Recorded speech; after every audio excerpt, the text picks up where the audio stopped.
귀한 찬양 감사합니다. 아마 어제 오늘 요즘 아침 저녁 아주 선선한 바람이 우리에게 다가오고 있음을 아마 느끼고 있을 것입니다. 내일 모레가 처서라고 그러더라고요. 더위가 진다고 한 처서, 더위도 가시고 또 선선한 가을을 맞이하게 된다는 그 시작이 처서인데, 우리 모두에게 좋은 여름 마무리가 되어지고 가을을 시작할 수 있는 우리 사랑하는 교우들이 되어지기를 바랍니다. 요즘 날씨 여러 가지 변화들이 많아서 이젠 우리 지역, 우리 동양권, 우리나라에 맞춰진 24절기가 아마 이것도 좀 변화가 되어야 되지 않나. 아마 몇 년 지나면은 대부분 잘 안 맞을 겁니다. 어쨌든 우리 모두에게 좋은 가을이 우리 모두에게 임했으면 좋겠습니다. 그럼에도 지난 주간 엄청난 폭우가 있어서 우리 많은 이웃들 가운데 어려움이 있었습니다. 얼마 전에 독일에서 폭우가 있었을 때 그때 이제 방송에서 한번 그 외신에서 나오는 거 보니까 이런 이야기 하더라고요. 지금까지는 이 재난, 특히 기후 문제로 인해서 어려움이 있게 되지만 대체로 약자들, 어려운 나라들이 피해가 있고 엄청난 재앙들이 있었는데 이제는 그거 가리지 않는다. 잘 사는 나라, 못 사는 나라. 독일이 이 폭우로 인해서 홍수가 유럽 지역에 크게 났었기 때문에 그런 이야기가 있었습니다. 아마 우리나라도 이번에 그것을 그대로 보여준 거 아니겠습니까? 우리나라에서도 이제 폭우라고 하는 거, 이것이 잘 사는 지역, 못 사는 지역 관계없이 힘들고 어려움이 있다. 아마 이것을 아마 서로 느끼셨을 것입니다. 오늘 뉴스에 보니까 유럽은 폭염으로 인해서 난리가 났더라고요.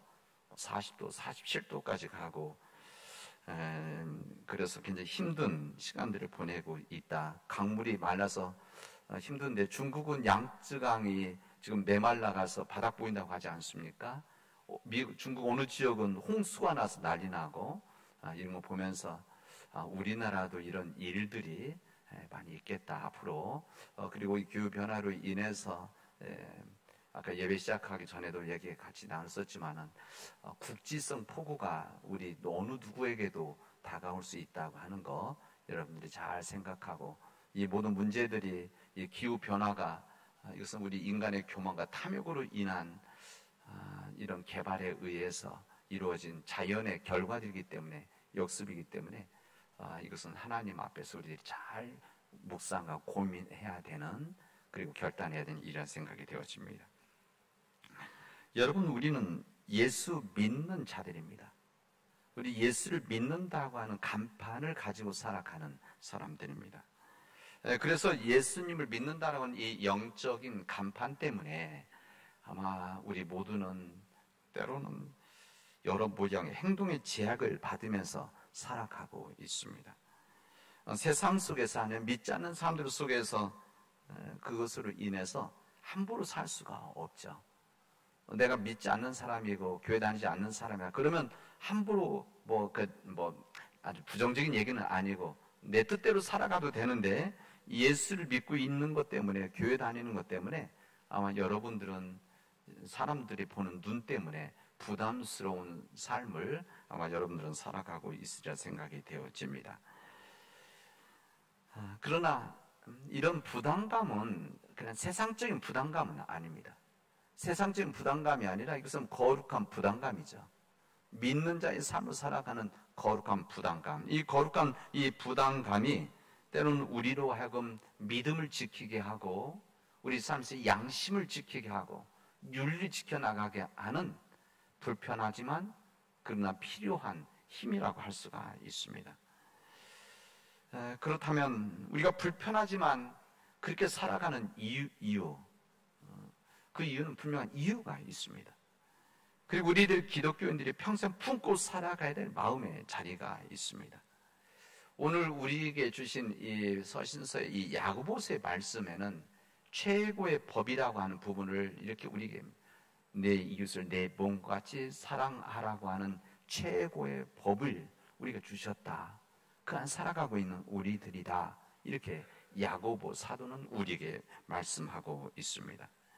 내 이웃을 내 몸처럼 사랑하라 라고 하는 이 최고의 법, 이것은 그 당시 유대인들은 다 알고 있었던 말씀입니다. 알고 있을 정도가 아니죠. 가장 중요하게 여기는. 그리고 초대교회에서도 이 야고보 사도가 말씀을 전한 이 초대교회에서도 이것을 알고 있었고 우리도 알고 있는 사실입니다. 네 이웃을 내 몸같이 사랑하라. 그러나 이것은 지금 우리의 머릿속에서 인식하고 이해하는 것이지 실제 이것을 내 삶에서 이것을 살아가고 있느냐, 이것은 또 다른 문제들입니다. 우리가 진정 내 이웃을 내 몸과 같이 사랑하는 삶을 살아가고 있는가 부분입니다. 기독교인으로 기부천사로 알려진 이 정혜선 샨 부부가 있습니다. 방송에 때때로 나오죠. 아이들도 많은데 굉장히 기부 활동을 많이 하는. 마치 이분들은 뭐 젊으신 분들인데 옛날에 가수, 그 전에는 백댄서로 활동도 했었고, 그 전에 뭐 괌에서 활동했었고, 뭐 이런 사람인데, 그러나 요즘은 정말 선한 일들에 열심히 이 기독교인으로서 활동하고 있는 걸 알 겁니다. 그래서 마치 이분은 기부하기 위해서 세상을 살아가는 사람처럼 살아갑니다.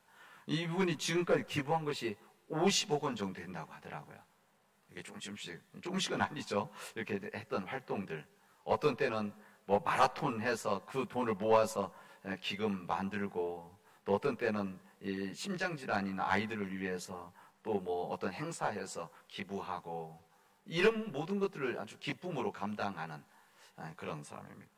근데 그분 이야기 중에 이런 이야기가 이제 그래서 제가 보고 감동을 했는데, 이 다둥이 아빠죠. 아이들이 4씩이나 3씩 정도 있습니다.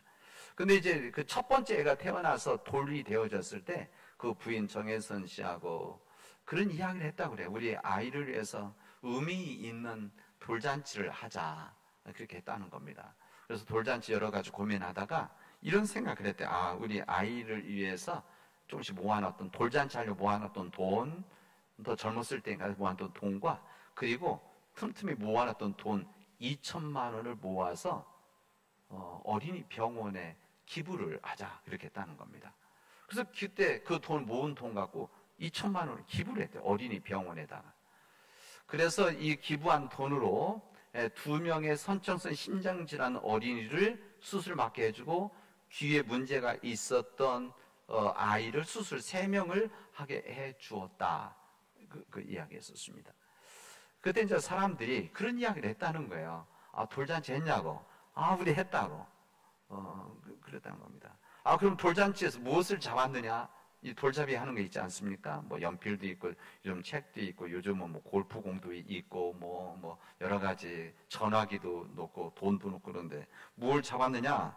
그러니까 이 샤니 그런 이야기를 했다는 겁니다. 이 아이는 돌잡이로 이웃들의 손을 잡았습니다. 이렇게 이야기를 했다는 거예요. 그래서 제가, 뭐 이웃들의 손을 잡았다는 상징적인 이야기죠. 그러나 이 이야기를 들으면서, 이렇게 살아가는 사람들이 있구나. 이렇게 살아가는 사람들이 우리 세상에, 우리 곁에 있기 때문에 사람들이 이 세상이 각박하고 황폐해지고 무너진다고 하더라도 이런 사람들이 있기 때문에 우리 사회가 이렇게 살아갈 수 있는 것이구나, 이런 생각을 해봅니다. 우리 주님께서는 내 이웃 사랑하는 것을 내 몸과 같이 하라. 이 하나님의 말씀이죠. 이것을 우리 주님 말씀하셨는데, 이 말씀을, 이것을 모두 다 알고 있습니다. 중요하다는 것도 알고 있죠.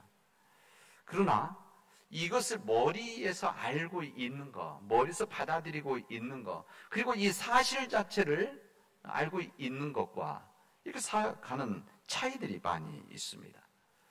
우리들은 항상 그런 생각하죠.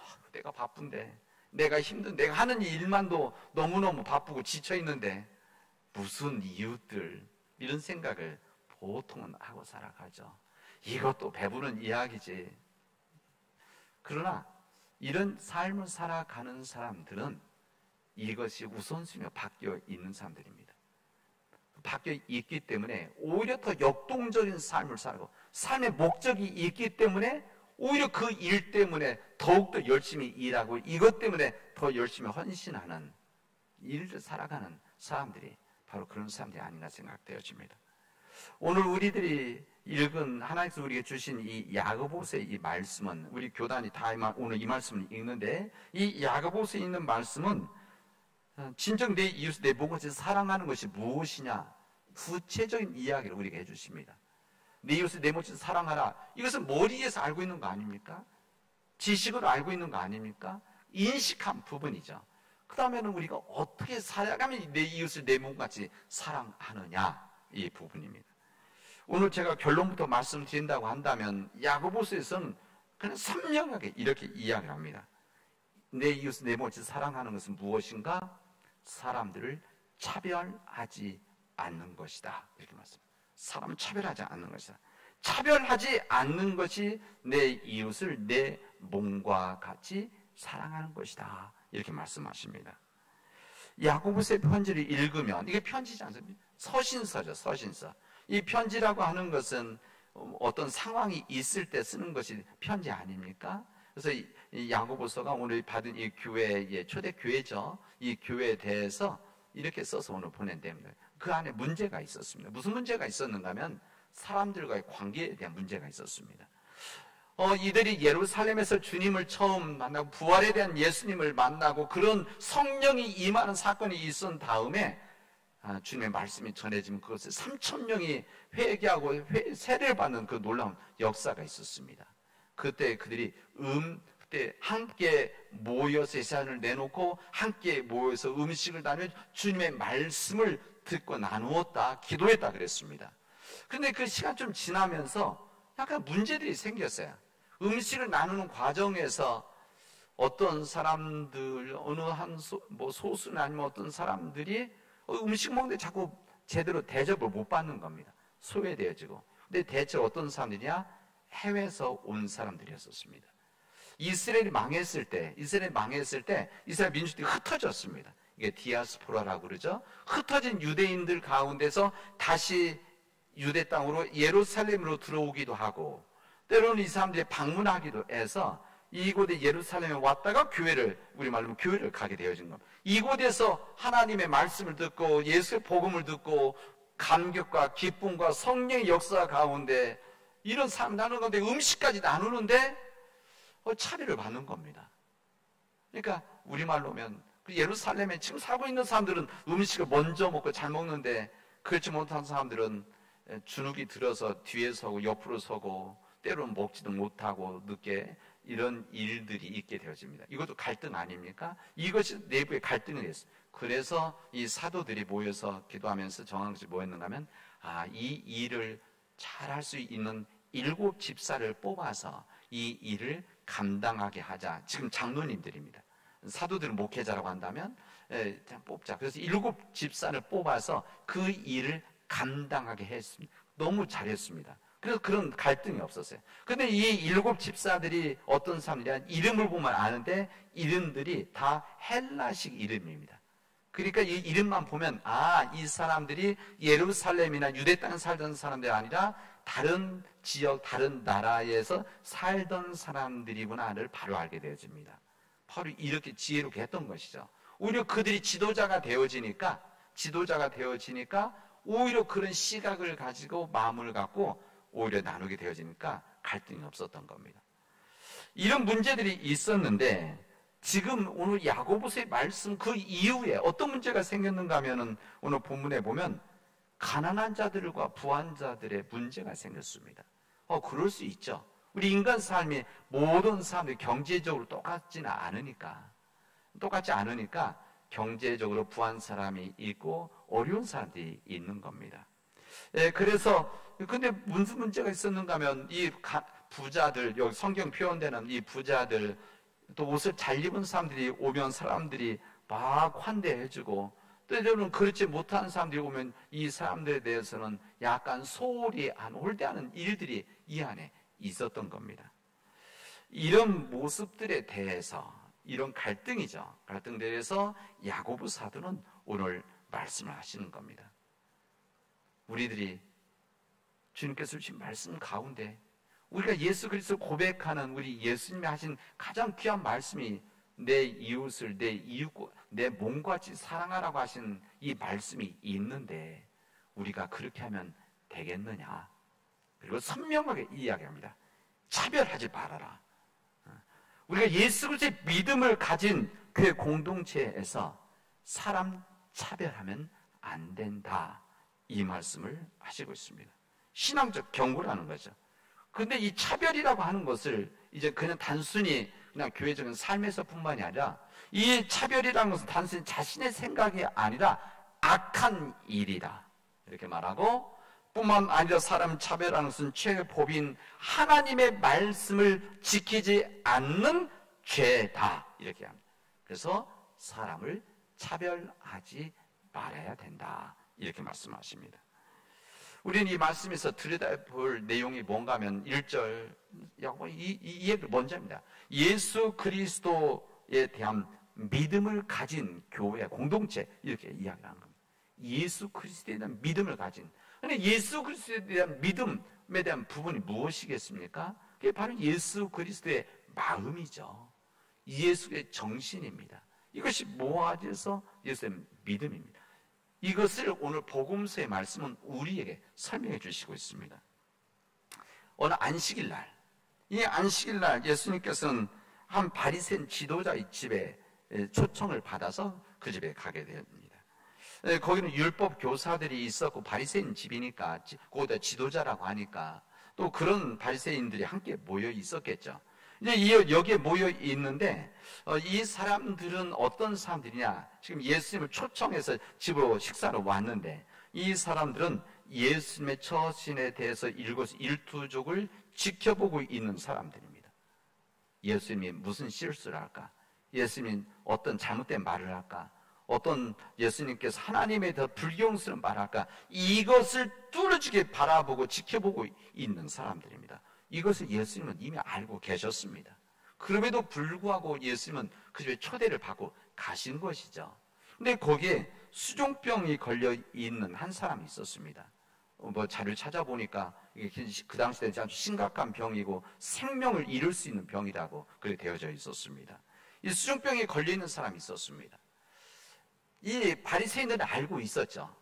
예수님께서 안식일 날 이 수종병 든 사람이 있는데, 예수님은 그것을 못 참고 분명히 치유를 하게 되어질 것이고, 안식일 하지 말라라고 하는 것을 행하게 되어지면 우리가 예수님의 잘못함을 지적을 하고 우리들이 다음에 잡는 일을 하자, 이런 생각에서 기다렸던 겁니다. 예수님은 이 바리새인, 그런 마음을 갖고 있는 바리새인들이 있다는 것도 알고 수종병 걸려있는 사람도 아는데, 예수님께서는 그 주변에 비판적 관심에 관계없이 그 주변 사람들이 뭐라고 하든지, 다른 사람들이 왜 법을 어기느냐, 이런 거 상관하지 않고 주님은 그 병자를 고쳐주셨다. 주님이 하시고자 하는 일은 하셨다. 이것을 우리에게 말씀해 주십니다. 우리 주님께서 그런 행동하셨던 그 마음은 어떤 마음이셨을까? 우리들은 한번 우회할 만도 한데, 또 모른 체 할 만도 한데, 예수님이 그렇게 하셨을까? 그것은 우리 주님께서는 예수님이 치유하신 일로 인해서 이 고통 속에 있는 이 사람이 회복되어지는 것, 온전한 삶으로 살아가는 것이 지금 비판하고 있는 바리새인들의 이 비난보다 훨씬 더 크다는 것을 주님은 알고 계셨기 때문에 그렇습니다. 결국 그 병자를 향한, 수종병에 걸려 있는 한 사람, 한 인간, 고통 속에 있는 이 사람에 대한 주님의 긍휼하심, 주님의 자비하심, 이 모든 부분들이 이 감시자들의 이 비판과 이 사람들의 이 반대보다 훨씬 더 강했기 때문에 예수님은 흔들리지 않고 그 일을 하셨다는 것입니다. 그러면서 주님께서는 따가운 눈초리를 바라보는 그들을 향해서 예수님의 그 하신 이유를 말씀하십니다. 뭐라고 이야기하시면 이렇게 얘기하십니다. 너희 중에 누가 그 아들이나 소가 우물에 빠지면, 그것도 안식일에, 그거 끌어내지 않겠느냐, 이렇게 지금 말씀하십니다. 여기에 대해서 이것을 보고 듣고 있었던 바리새인들은 아무 말도 하지 못하였다, 이렇게 성경은 증언하고 있습니다. 우리 예수님의 이 말씀은 상대를 향한 정죄, 네가 잘못했다, 그냥 자기의 기준입니다. 사람들은 다른 사람들을 비판할 때 모든 사람들과 일반적인 윤리적인 공적인 기준이 아니라 자신이 알고 있는 것, 자신 생각하는 것, 자신을 고집하는 것을 갖고 항상 다른 사람들을 틀렸다고 하고 비판하고 이것 때문에 화내고 이것 때문에 얼굴 붉히는 사람들이 많습니다. 그런 거죠. 정죄 기준이 무엇인가?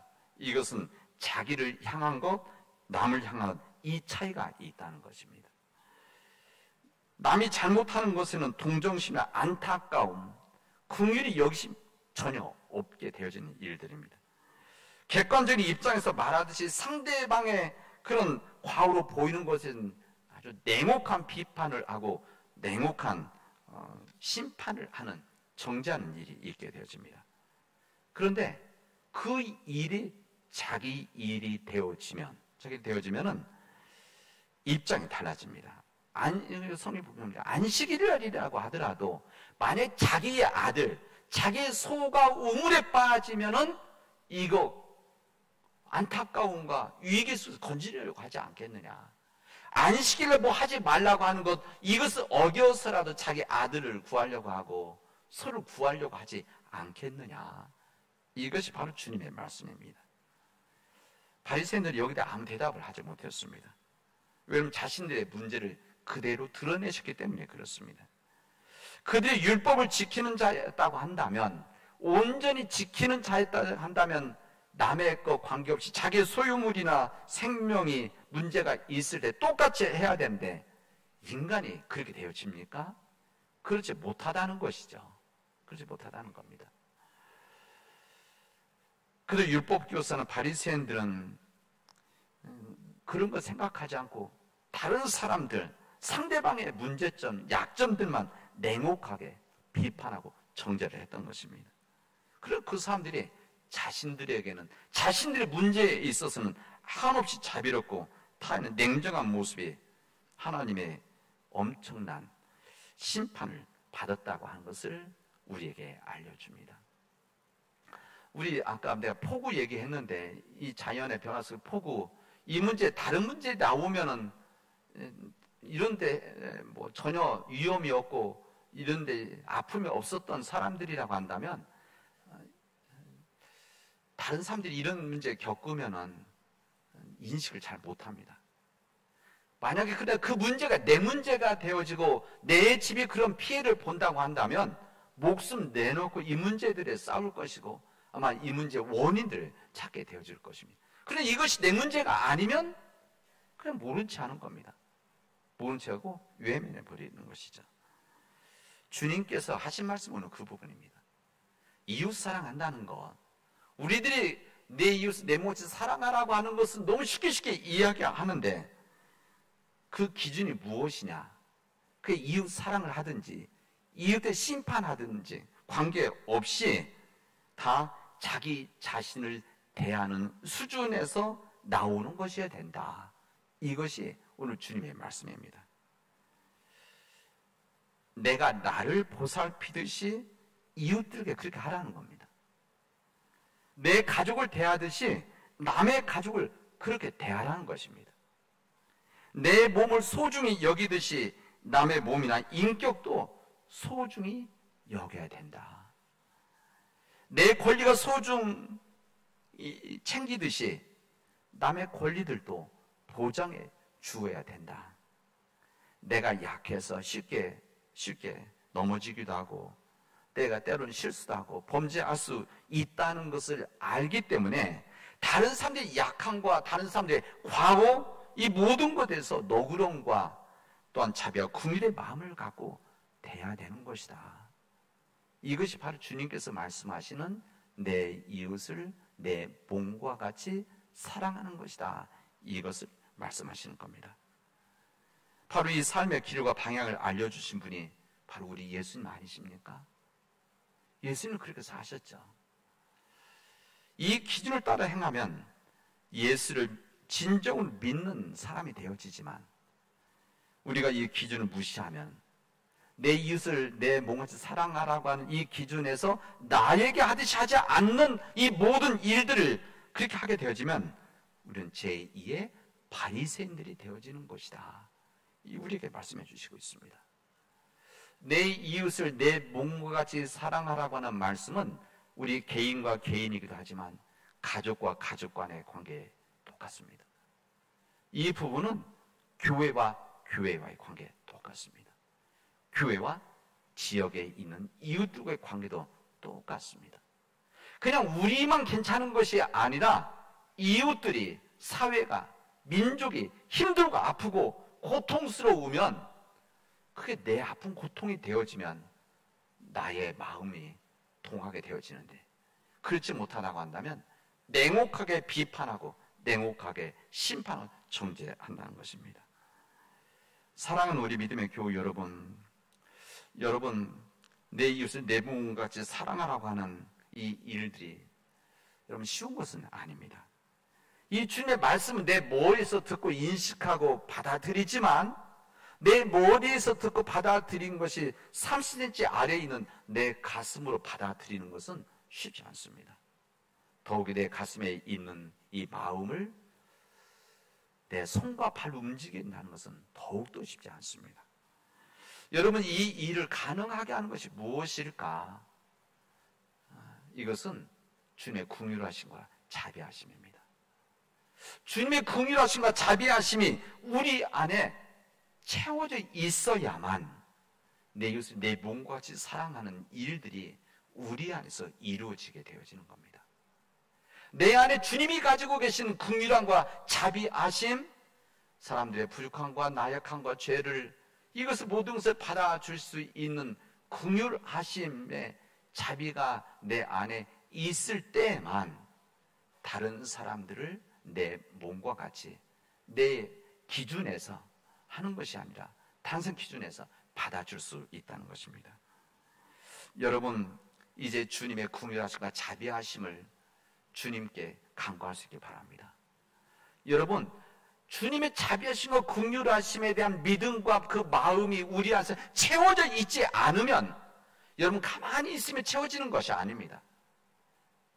하나님의 말씀을 듣고 하나님의 긍휼하심을, 그 자비하신 하나님이라는 것을 깨닫고 그 믿음 안에서 살아가는 믿음의 훈련으로 내 안에 긍휼하심과 자비하심이 채워져 있을 때에만, 바로 그때 내 이웃을 내 몸과 같이 사랑할 수 있는 작은 일들이 시작이 되어집니다.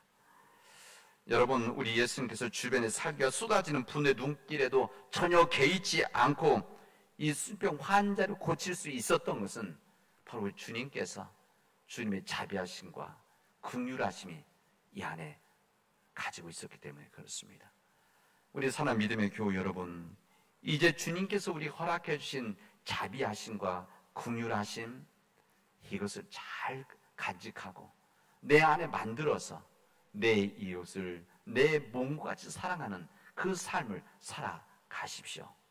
그 믿음 안에서 사람들을 차별하지 않는 이 삶을 통해서 이 세상을 변화시켜 나갈 수 있는 우리 믿음의 교우들, 또 이런 믿음을 가지고 있는 우리 교회가, 이 지역사회, 이런 믿음의 삶, 다시 말해서 우리 교회가 가지고 있는 이 자비, 긍휼의 마음을 이 지역사회에 나눌 수 있는 이 역사를 통해서 흙탕물에 맑은 물줄기가 흘러서 그 물을 맑게 만들어 나가는 그런 믿음의 역사가 우리 교회 안에서 이루어지기를 주님의 이름으로 축원하겠습니다.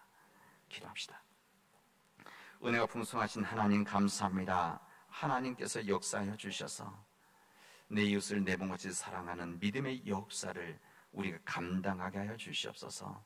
하나님, 내 의지로 가질 수 없는 주님의 긍휼과 자비의 마음을 나에게 허락하여 주시옵시고, 그 주님의 긍휼과 자비를 가지고 진정 내 이웃을 내 몸과 같이 사랑하는 믿음의 역사를 허락하여 주시옵소서. 하나님, 그렇게 살아가지 못했던 우리의 허물을, 믿음 부족함을 회개하오니 하나님께서 자비와 긍휼로 용서해 주시옵시고 이제 우리가 그렇게 살아나가도록 인도하여 주시옵소서. 예수님의 이름으로 기도합니다. 아멘.